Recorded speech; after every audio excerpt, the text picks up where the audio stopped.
दोस्तों सोचो आप पिछले 3-4 दिन से बराबर मार्केट में मनी लूज़ कर रहे हो, है ना? और सोचो 3-4 दिन से लूज़ करने के बाद आपका माइंडसेट, आपका साइकोलॉजी कैसा काम करता होगा। सेम आज मेरे साथ भी बिल्कुल ऐसा ही हो रहा है। मैं अब आपको बता दूँ पिछले 3-4 दिनों से मेरा या तो लॉस हो रहा है या फिर अ, ना कि प्रॉफ़िट ना लॉस हो रहा है। आप ये बता सकते हो और ऑलमोस्ट समझो तो मेरा लॉस ही है, या तो टाइम का लॉस है फिर मनी का लॉस है। तो अब देखो दोस्तों, इस केस में मैंने जो रूल्स फ़ॉलो किया हूँ, जो रूल्स मैंने बनाया हूँ, उस रूल्स के अकॉर्डिंग ट्रेड करने के बाद भी मैं अभी तक पिछले 3-4 दिनों से लॉस में चल रहा हूँ। तो मैंने एक छोटी-सी चेंजेज़ किया हूँ इस रूल्स के अंदर, जिसके कारण आपको इसका रिज़ल्ट कल से दिखना मिल जाएगा। कल से आपको इस रूल्स में जो मैं चेंजेज़ करने जा रहा हूँ, उसका रिज़ल्ट मिल जाएगा आपको। तो हमने रूल्स में क्या चेंजेज़ करने वाले हैं ऐसी, वो आपको यदि समझना है और लाइव मार्केट में मैंने जो आज ट्रेड किया है, उसके ऑर्डर बुक के साथ मैं आपको पोज़ीशन भी शेयर करने वाला हूँ कि आज मेरा कितने का प्रॉफ़िट हुआ है या लॉस हुआ है। तो ये आपके साथ जो शेयर करने जा रहा हूँ, आप वीडियो को लास्ट तक देखना। यदि आप सच में यहाँ पे देखने आए हो, समझने आए हो, सीखने आए हो, तो मैं अपना जर्नी आपके साथ शेयर कर रहा हूँ। क्योंकि दोस्तों है ना, आप बड़े-बड़े प्रॉफ़िट देखते होंगे बड़े-बड़े ट्रेडर का, बट मैं आपको बता दूँ, मैं एक बड़े ट्रेडर तो हूँ नहीं अभी, लेकिन छोटा-सा ही ट्रेडर हूँ, लेकिन जो मैं एक्सपीरियंस मैं आपके साथ शेयर करने जा रहा हूँ, वो बड़े ट्रेडर भी नहीं बताएँगे। तो हम स्टार्ट करते हैं वीडियो को first of all order book के साथ। तो दोस्तों ऑर्डर बुक मैं अपना खोलने जा रहा हूँ। आप देख सकते हो कि मैंने एक ऑर्डर एग्ज़ीक्यूट किया था 9:40 में, और ये मैंने ऑर्डर एग्ज़ीक्यूट किया था ₹79 के आस-पास, और मैंने इसको सेल कर दिया 89 81 के आस-पास। उसके बाद दूसरा ऑर्डर एग्ज़ीक्यूट किया था 11:15 में, और उसके बाद दोस्तों ये देख सकते हो इस ट्रेड में ही मैंने रिवर्सल होने लगा तो प्रॉफ़िट बुक किया था। तो आइए हम समझते हैं इसके बाद तीसरा ट्रेड जो मैंने एग्ज़ीक्यूट किया था, इसका रिज़ल्ट कैसा रहा। मैं तीनों ट्रेड आपके साथ शेयर करने वाला हूँ वन टू वन। सबसे पहले हम न जो न 40 में ट्रेड एग्जीक्यूट किए थे, इस ट्रेड के बारे में बात करते हैं। दोस्तों आप अभी देखोगे मार्केट अभी तो मूवमेंट दे रहा है आपको पुट साइड में, काफ़ी अच्छा मार्केट मूवमेंट दे रहा है, बट यहाँ पे क्या है ना दोस्तों, ओवर ट्रेडिंग नहीं करने का, जो प्रॉफिट है, जो लॉस है, अपने आप में 2-3 ट्रेड काफ़ी होता है। तो दोस्तों मैं बता दूँ 9:40 में मैंने जो ट्रेड लिया था, ये कैंडल आप जो देख रहे हो, इस कैंडल पे मैंने ट्रेड लिया था। मैं आपको दिखा दूँ, ये जो कैंडल है देख सकते हो आप, टाइमिंग 9:40 का है। मैं इसको थोड़ा ज़ूम कर देता हूँ, है ना? ताकि आपको और भी कुछ क्लियर हो जाए।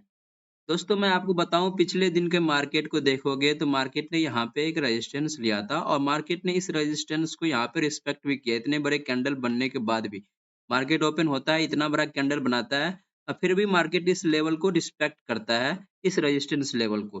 तो दोस्तों जब रेजिस्टेंस लेवल को रिस्पेक्ट करता है तो मैं यहाँ पे एक ट्रेड एग्जीक्यूट करता हूँ। यहाँ पे जब आप देखोगे मार्केट में एक बायर, स्ट्रॉन्ग बायर आने के बाद भी दोबारा बायर आता है, तो मैं यहाँ पे देख सकता हूँ, यहाँ पे मैं समझ जाता हूँ कि मार्केट अब यहाँ से ऊपर जाने वाला नहीं है। इस केस में हमारा एसएल बहुत छोटा था, और मैंने ट्रेड एग्जीक्यूट किया था राइट टाइम पे। दोस्तों बट यहाँ पे टर्म कंडीशन क्या था, मैंने इस ट्रेड में इतने अच्छे मूवमेंट के बाद भी प्रॉफिट नहीं बुक कर पाया। उसका सबसे बड़ा रीज़न है दोस्तों, मेरा जो टारगेट जो था, वो थोड़ा बड़ा था।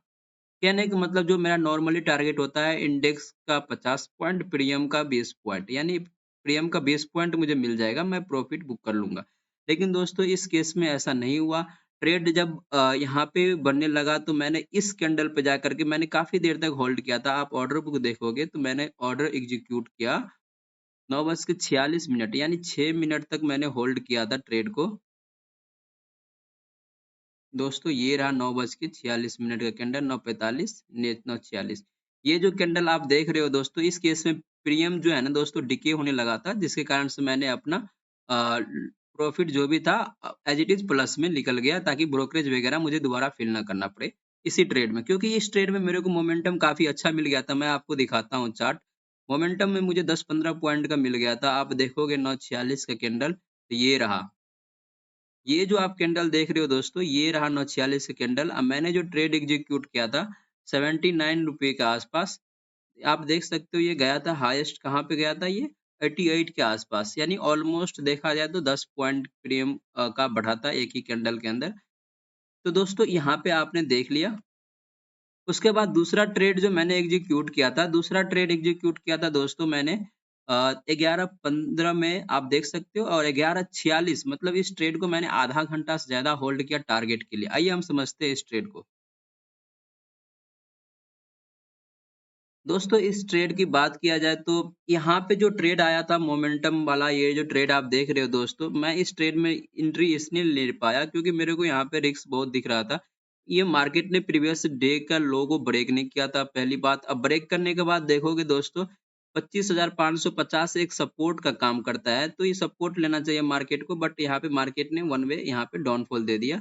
लेकिन मुझे पता था मार्केट यहाँ पे आएगा तो लोग प्रॉफिट बुक करेंगे, हम यहाँ पे एंट्री लेंगे, तो इसलिए मैंने इस ट्रेड में एंट्री नहीं लिया। ये जो आप मोमेंटम देख रहे हो, ये मोमेंटम जो आया था उसमें मैंने ट्रेड में एंट्री नहीं ले पाया। उसके बाद मैंने दोस्तों प्राइस एक्शन का वेट किया, मार्केट को कुछ बनने दे, कुछ करने दे, उसके बाद हमें ट्रेड लेना है। तो मार्केट ने यहाँ पे जो मैंने दूसरा ट्रेड एग्जीक्यूट किया था, मार्केट में मैंने काफ़ी लंबे टाइम तक वॉच कर रहा था एक ट्रेड का। एक ट्रेड और मिलता मुझे टारगेट आराम से मिल जाता। और वो ट्रेड मिला भी था दोस्तों। देखोगे आप यहाँ पे मार्केट ने थोड़ा-सा टाइम बिताया 25,525 के आस-पास रिस्पेक्ट किया सपोर्ट ज़ोन को। मार्केट ऊपर गया कॉल साइड में और मुझे पता था यहाँ पे मार्केट रिजेक्शन लेगा। यहाँ पे रिजेक्शन लेगा तो रिजेक्शन लेने के बाद मुझे ट्रेड एग्जीक्यूट करना है। हो सके इसी फ्लो में मार्केट निकाल दे। यही गलती करते मैक्सिमम बिगिनर ट्रेडर। लेकिन हमें यहाँ पे रिजेक्शन लेने के बाद ट्रेड का प्लान करना है। तो मैंने जो दोस्तों ट्रेड लिया था 11:16 में 15 के आसपास मैं आपको दिखाता हूँ 11:15 में। तो मैंने जो ट्रेड लिया था दोस्तों इस कैंडल के आसपास ट्रेड लिया था। ये जो कैंडल बल गया और इसके बाद जो वाला कैंडल बना था ये रेड कैंडल, ये जो आप देख रहे हो मैं इसको हटा दूँ यहाँ से। तो ये आप देख रहे होंगे रिजेक्शन लेने के बाद मार्केट ने यहाँ पे एक अनडिसाइडेड कैंडल बनाया और उसके बाद मैंने यहाँ पे एक ट्रेड एग्जीक्यूट किया और इस ट्रेड में काफी लंबे टाइम तक होल्ड किया क्योंकि मुझे पता था मार्केट यहाँ पे रिवर्सल कैंडल भी बना तो मुझे यहाँ पे कोई फर्क नहीं पड़ा क्योंकि मैं प्रॉफिट में था और प्रॉफिट मेरा अच्छा खासा चल रहा था। बट मार्केट में मुझे इतना उम्मीद था यदि मार्केट इस लेवल को निकालता है तो इसी फ्लो में ये 500 तक आएगा या 480 के आसपास आएगा जिसमें मैं प्रॉफिट बुक करूँगा, टारगेट मेरा मिल जाएगा, ईज़िली मिल जाएगा। लेकिन दोस्तों यहाँ पे जो मार्केट जो है, एक देखोगे आप यहाँ पे टाइम बिताने लगा मार्केट। मार्केट यहाँ पे काफ़ी लंबे टाइम तक मैंने होल्ड किया ट्रेड को ताकि मुझे मार्केट में ट्रेड मिल जाए। लेकिन दोस्तों ये जो कैंडल बनने लगा ना, इस कैंडल पे मैंने अपना ट्रेड एग्जीक्यूट कर दिया। वो टाइमिंग कितना था एग्जीक्यूट करने का? आइए देखते हैं। पूरा दोस्तों 11:46 में मैंने ट्रेड एग्जीक्यूट किया था ₹107 पे। मैंने इस ट्रेड में 5 पॉइंट के आसपास कैच किया। ये दोस्तों मैंने कुछ कैच नहीं किया, ये रिवर्सल होने लगा तो मुझे करना पड़ेगा ना ट्रेलिंग एसएल यूज़ करना पड़ेगा ना दोस्तों। ट्रेलिंग एसएल यूज़ नहीं करेंगे तो कल को बहुत बड़ा लॉस हो सकता है। तो प्रॉफिट वाले ट्रेड में हमें लॉस नहीं बुक करना है। तो दोस्तों हम ये जो ट्रेड बता दिया आपको, उसके बाद दोस्तों मैंने तीसरा ट्रेड एग्जीक्यूट किया था जब मैं मार्केट को देखता हूँ इस लेवल को नीचे क्लोज करते हुए, तो यहाँ पे काफ़ी अच्छा प्राइस एक्शन बनाया और मार्केट में मैंने यहाँ पे ये जो सिचुएशन बनाया है मार्केट ने, यहाँ पे 25,550 को रिस्पेक्ट कर रहा था ये, तो मुझे पता है कि यहाँ पे मार्केट नीचे जाना है, तो यहाँ पे मैंने एक ट्रेड एग्जीक्यूट किया, लेकिन इस ट्रेड में दोस्तों रिस्क बहुत था। क्योंकि अभी हम जो बाय कर रहे हैं वो सपोर्ट ज़ोन के आस-पास बाय कर रहे हैं। तो यहाँ पे मैंने एक ट्रेड एग्जीक्यूट किया, अचानक से मैंने एक चार्ट खोला बहुत लंबे टाइम के बाद, 1-2 घंटे के बाद मैंने इस चार्ट को देखा भी नहीं था। मैंने जब खोला तो मुझे इस टाइप का प्राइस एक्शन बनते हुए दिखा, इतनी बड़ी मार्केट गिरावट आती हुई दिखी थी। तो मैंने इतने बड़े मोमेंट को मैंने देखा नहीं था जो कैच करता, लेकिन कैच करना भी इस ट्रेड को बहुत ही आसान था दोस्तों क्योंकि यहाँ पे देखो इसने रिस्पेक्ट किया और इसके नीचे क्लोजिंग किया था बट मैं इस टाइम पे एब्सेंट था। तो जिसके कारण से मैंने इस ट्रेड को नहीं देख पाया, लेकिन जब यहाँ पे प्राइस एक्शन बना तो मैंने यहाँ पे ट्रेड एग्जीक्यूट किया। लेकिन दोस्तों एक ही कैंडल के अंदर मेरा एसएल हिट हो गया। मैंने सिस्टम में एसएल लगा के रखा था प्रीमियम का और लगा के रखा था इसलिए एसएल मेरा ट्रिगर हुआ है। आप देखोगे ऑर्डर बुक तो मेरा एसएल ट्रिगर हुआ है, देख सकते हो आप, है ना? 106 के आसपास मैंने बाय किया था और एसएल मेरा ट्रिगर हो गया। तो इसके वजह से मैंने अपना तीसरा ट्रेड में भी जो मनी था मैंने लूज़ कर दिया। ऑलमोस्ट देखोगे तो मैं आपको पोज़ीशन दिखाने वाला हूँ, पहले ये बता दूँ आपको। लेकिन इसमें देखोगे दोस्तों प्रीमियम यहाँ पे मार्केट होल्ड किया था फिर भी प्रीमियम डिके हो गया जिसके कारण से मेरा एसएल हिट हो गया। और वो भी अच्छा ही हुआ एसएल हिट हो गया, नहीं तो इस ट्रेड में मैं बहुत बड़ा लॉस बुक कर सकता था। क्योंकि देखोगे इंडेक्स के चार्ट के हिसाब से मार्केट ने इस हाई को ब्रेक भी नहीं किया, लेकिन प्रीमियम में बहुत तेज़ी से गिरावटें आई। मैं आपको चार्ट दिखाता हूँ। ये देखो दोस्तों, इंडेक्स के अंदर देखोगे मार्केट ने इसको हाई को ब्रेक भी नहीं किया था, लेकिन प्रीमियम में इस कैंडल के आसपास प्रीमियम में बहुत तेजी से गिरावट है। 110 के आसपास गया था, मैंने जो बाय किया था। उसके बाद मार्केट ने काफी अच्छे उसी कैंडल पे सेम देख सकते हो आप, टाइमिंग वगैरह 2:15 का कैंडल है। आप देखोगे यहाँ पे भी ये 2:15 का कैंडल होगा। ये देख सकते हो दोस्तों, है ना?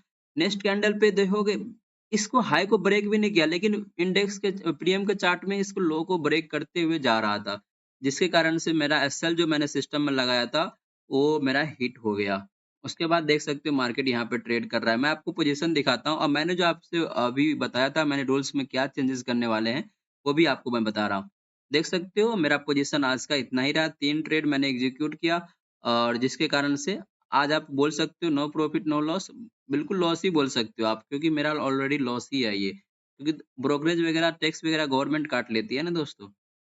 तो मैंने दोस्तों रूल्स में अब छोटी सी चेंजेस ये किया कि मैं जो पहले टारगेट एज्यूम करता था, मुझे प्रीमियम का 20 पॉइंट हमें कैच करना है 7 पॉइंट के रिस्क पे। अब मैं इसमें थोड़ा चेंजेस करने जा रहा हूँ। मैं 1:2 का अब रिस्क रिवार्ड रेशियो फॉलो करूंगा, क्योंकि देखो दोस्तों 1:3 का जो रिस्क रिवार्ड रेशियो है ना, वो मिलता है, लेकिन जिसके कारण से एक अच्छे ट्रेड में भी प्रॉफिट बनने के बाद भी मैं उस ट्रेड में वेट करते रहता हूँ टारगेट का। बट लेकिन जब 1:2 का जब रिस्क रिवार्ड रेशियो हमको मिलने लगेगा, तो हम इजीली ट्रेड बुक कर सकते हैं। 2 ट्रेड हम लेंगे, 1:2 का रिस्क रिवार्ड रेशियो यानी 500 के आसपास हमें रिस्क रहेगा, 1000 के आसपास का मेरा प्रॉफिट होगा एक लॉट पे। यानी एक ट्रेड लेता हूँ तो समझो, इस हम गेम को समझते हैं। एक ट्रेड लेता हूँ तो 500 रुपए का या तो लॉस होगा, या तो फिर 1000 रुपए का प्रॉफिट होगा। यदि 1000 रुपए का प्रॉफिट होता है तो इसमें से मैं दूसरा ट्रेड एग्जीक्यूट करूंगा 500 रुपए के रिस्क पे, और इस ट्रेड पे या तो 1000 रुपए का प्रॉफिट बुक करूंगा या 500 रिस्क करूंगा। ऑलमोस्ट मैं प्लस में तो रहूंगा 500। अब मान लो दोस्तों दोनों ट्रेड ही माइनस चले गया, तो दोनों ट्रेड माइनस कभी जा ही नहीं सकता। इतने टाइम का जो लाइव एक्सपीरियंस है वो कब काम आएगा दोस्तों? वो दोनों ट्रेड मेरा गलत जा ही नहीं सकता है, और उसके लिए मैं प्रॉपर वेट करता हूँ, प्रॉपर प्लान बनाता हूँ। विदाउट प्लान का ट्रेड करना यहाँ पे तो बेवकूफ़ी है। तो इसके लिए दोस्तों मैं आपको बता दूँ, अब मैंने रील्स में क्योंकि रूल्स जो मेरा था, रूल्स में परफेक्ट मेरा बराबर काम कर रहा था, मैं सेटअप वगैरह बढ़िया काम करता था। लेकिन कभी-कभी जो है ना दोस्तों, टारगेट आपको धोखा देता है, टारगेट के लिए आप वेट करते हो, टारगेट नहीं मिलता है, तो अब मैंने थोड़ा-सा चेंजेस किया है रूल्स के अंदर। 1:2 का टारगेट अब हम ध्यान रखेंगे, यानी कि ₹1000 का प्रॉफ़िट या ₹500 का रिस्क पे। तो आज का ट्रेडिंग चैलेंज डे में आपने ये सीखा कि जब आपका रूल्स वगैरह अपडेट करना हो तो हमें किस बिहेव पे, क्योंकि दोस्तों ये अपना फीलिंग एक्सपीरियंस